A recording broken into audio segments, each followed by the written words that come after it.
Isabelle Maloé, bonjour. Bonjour Sébastien.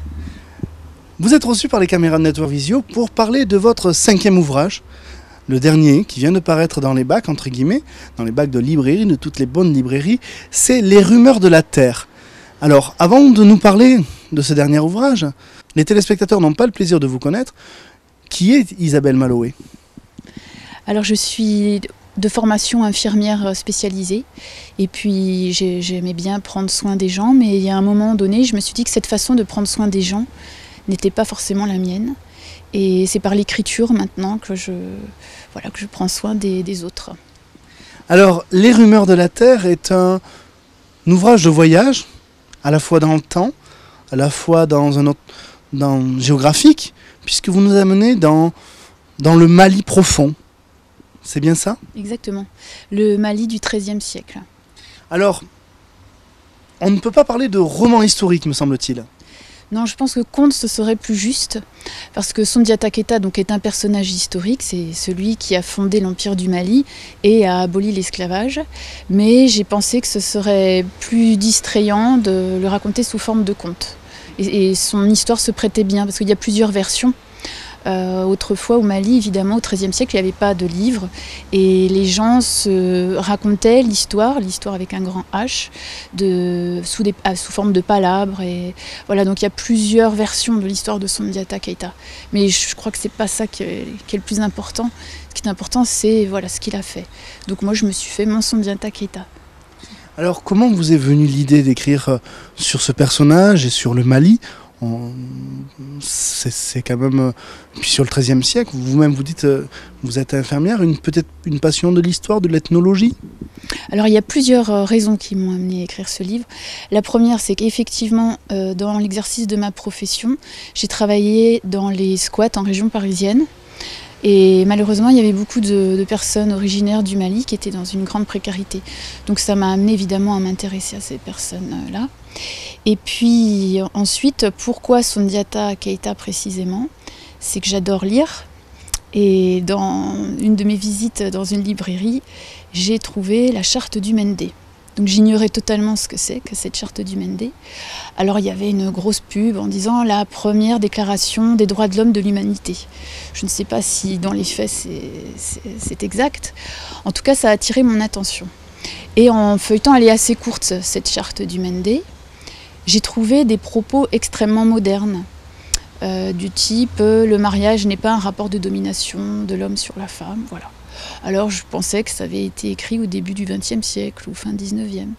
Et puis en retournant le livre, je me rends compte que pas du tout. Cette charte du Mendé date du XIIIe siècle. Alors ça, j'ai trouvé ça vraiment incroyable.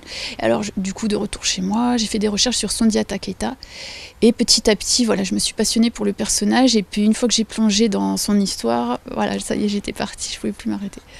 Alors, petite question un peu difficile toujours qu'on pose aux auteurs. Si vous deviez résumer votre ouvrage « Les Rumeurs de la Terre » en une phrase, ça serait ? Mais je trouve que Les Rumeurs de la Terre, justement, c'est un bon résumé du livre. Parce que Soundiata est un chasseur. Alors ce mot, il a fallu que je le traduise dans le contexte de l'époque et de ce pays. Chasseur, donc ça n'a rien à voir avec les chasseurs qui sont à notre époque dans notre pays. C'était quelqu'un d'extrêmement important puisqu'il nourrissait les gens de son village. Et ces chasseurs-là, ils ne prélevaient que les animaux dont ils avaient expressément besoin pour survivre. Et il y avait la notion de culpabilité qui m'a beaucoup intéressée dans les livres d'ethnologues que j'ai parcourus.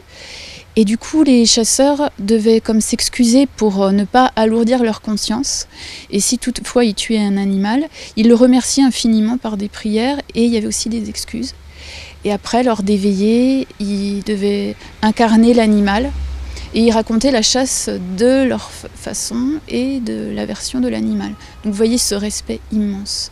Alors les rumeurs de la Terre, je trouve que ça résumerait bien de la version vraiment humaniste de cet homme qui est vraiment relié à son environnement, aux autres hommes, mais aussi à la Terre. Avec un grand T, vous avez vu, Rumeurs de la Terre, R majuscule, T majuscule. Merci pour cette présentation des Rumeurs de la Terre. Et petite question qui va sortir du contexte de l'ouvrage, une actualité en cours, d'autres ouvrages en cours de travail peut-être ? Je travaille énormément. Je me lève à 5h30 du matin tous les jours parce que j'exerce toujours le métier d'infirmière. J'ai la chance d'être maman et cette passion de l'écriture, vraiment, ça me dévore complètement à tel point que quoi que je fasse dans la journée de pas intellectuel, vous voyez, si je fais le ménage chez moi ou les courses, je pense toujours au personnage et à ce que je vais écrire. Donc j'ai 3 projets de romans en même temps.